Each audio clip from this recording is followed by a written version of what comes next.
Pulau Bangka, Provinsi Kepulauan Bangka Belitung, merupakan bagian yang tidak bisa dipisahkan dari sejarah kemerdekaan Indonesia.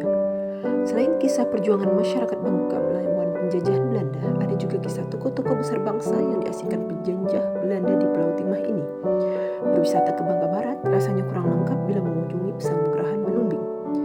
Ini adalah rumah peristirahatan yang dibangun sekitar tahun 1927 hingga 1930. Pesanggerahan Menumbing merupakan perusahaan peristirahatan atau penginapan yang awalnya dimiliki oleh perusahaan timah Belanda, Bangka Tin Wining atau BTW.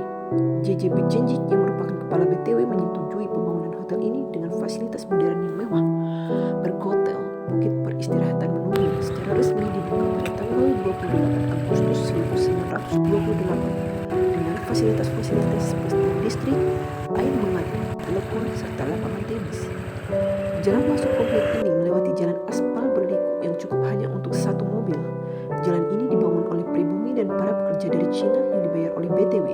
Secara umum, Hotel Menumbing terdiri dari 3 buah bangunan yang bergaya arsitektur destil yang memiliki denah persegi panjang dengan 2 lantai. Bagian atapnya dibuat datar berfungsi sebagai menara pandang. Bangunan yang berada di puncak Bukit Menumbing itu merupakan sebuah bangunan permanen berbahan batu dan semen yang dicat warna putih. Bangunan ini mirip benteng yang menghadap langsung ke Pelabuhan Mentok. Selain bangunan utama serupa benteng, juga terdapat sejumlah bangunan kecil yang berfungsi sebagai gudang dan pos jaga. Berada di puncak Gunung Menumbing berketinggian 445 mdpl, keberadaan Pesanggerahan Menumbing sangat terpencil. Masuk ke dalam ruangan pesanggerahan, terdapat ruangan tamu yang dulunya pada masa kolonial Belanda digunakan sebagai tempat berkumpul masyarakat lokal mengadakan syukuran peresmian gedung tersebut sekitar tahun 1930. Tepat di sebelah kanan, jajaran meja dan kursi berbahan kayu seperti tempat rapat masih tersusun rapi dan terawat. Dalam rangka menjajah kembali Indonesia, Belanda meluncurkan agresi militer kedua, yang dimana pemerintah Belanda menangkap dan mengasingkan beberapa pemimpin bangsa Indonesia. Pada tanggal 22 Desember 1948, rombongan yang diasingkan Pesanggerahan Menumbing diantaranya Dr. Andes Muhammad Hatta, Mr. Agafar Pringgodikdo, Mr. Asad, dan Commodore Surya Dharma. Kemudian pada tanggal 31 Desember 1948 menyusul ke Pesanggerahan Menumbing yaitu Mr. Ali Sastromijoyo dan Mr. Muhrum. Mereka bergabung dengan rombongan Muhammad Hatta di Pesanggerahan Menumbing. Pada 6 Februari 1948 Presiden Soekarno dan Haji Agus Salim menyusul diasingkan di Mentok. Pada mulanya penempatan semua pemimpin RI itu di Pesanggerahan Menumbing. Namun Presiden Soekarno tidak nyaman dengan udara dingin. Maka ditempatkanlah Soekarno di Pesanggerahan Mentok yang ditemani dengan Agus Salim, Muhammad Rum, dan Ali Sastromijoyo juga ikut menyertai, yang dimana sebelumnya mereka ditempatkan di Pesanggerahan Menumbing bersama Muhammad Hatta. Dengan demikian, para pemimpin Republik Indonesia yang ditempatkan di Pesanggerahan Menumbing ialah Dr. Andes Muhammad Hatta, Mr. Agafar Pringgodikdo, Mr. Asad, dan Commodore Surya Dharma.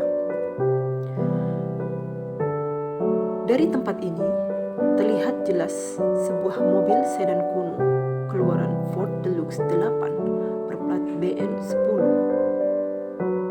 Mobil berwarna hitam yang mesinnya hilang entah kemana itu dipajang tepat di depan sebuah kamar yang pernah ditempati oleh sang proklamator RI Soekarno-Hatta. Sejumlah foto-foto kenangan yang merekam kehadiran pemimpin RI itu masih dijaga.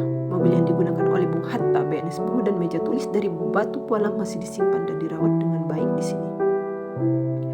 Ruangan tempat Soekarno dan Hatta pernah tinggal itu terbagi 2 bagian. Pertama, dari pintu kamar terdapat ruangan berukuran sekitar 4 x 5 meter.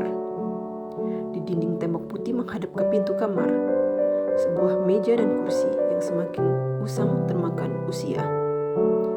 Di meja inilah Soekarno sering melakukan aktivitas menulis dan membaca. Di sebelah kiri ruangan pertama ada pintu yang menghubungkan kamar Soekarno. Ada 2 ranjang masing-masing berukuran 1 x 2 meter terbuat dari kayu berdekatan satu sama lain. Di balik kisah sejarahnya ada sejumlah fakta unik dari Pesanggerahan Menumbing, yaitu pertama, bunker rahasia. Sudut ruangan di Pesanggerahan Menumbing Mentok. Ruangan ini tempat-tempat pengasingan proklamator RI, ada cerita mengenai bunker di kamar Pesanggerahan Menumbing yang dulu pernah menjadi tempat pengasingan Presiden Soekarno. Bunker ini konon memiliki akses menuju bawah bangunan ke arah laut. Tidak sembarang orang yang dapat melewati bunker yang diperkirakan sepanjang puluhan meter itu. Yang kedua, dua ular misterius. Ular sepanjang kurang dari 1 meter selebar ibu jari kaki orang dewasa itu disebut-sebut bercorak hijau, hitam, dan kuning. Sepasang ular itu selalu bersama-sama, terkadang berada di pohon cemara sebelah kiri pintu masuk. Selain bunker, ada juga cerita mengenai jumlah kamar. Pesanggerahan Menumbing dibentuk memiliki sekitar 30 kamar. Satu di antaranya kamar tersebut pernah disinggahi Soekarno. Tidak sembarang orang dapat menempati kamar Soekarno karena dikeramatkan. Nah, Pesanggerahan Menumbing dulu dibangun pada masa pemerintahan Hindia Belanda sebagai tempat perusahaan pertambangan timah.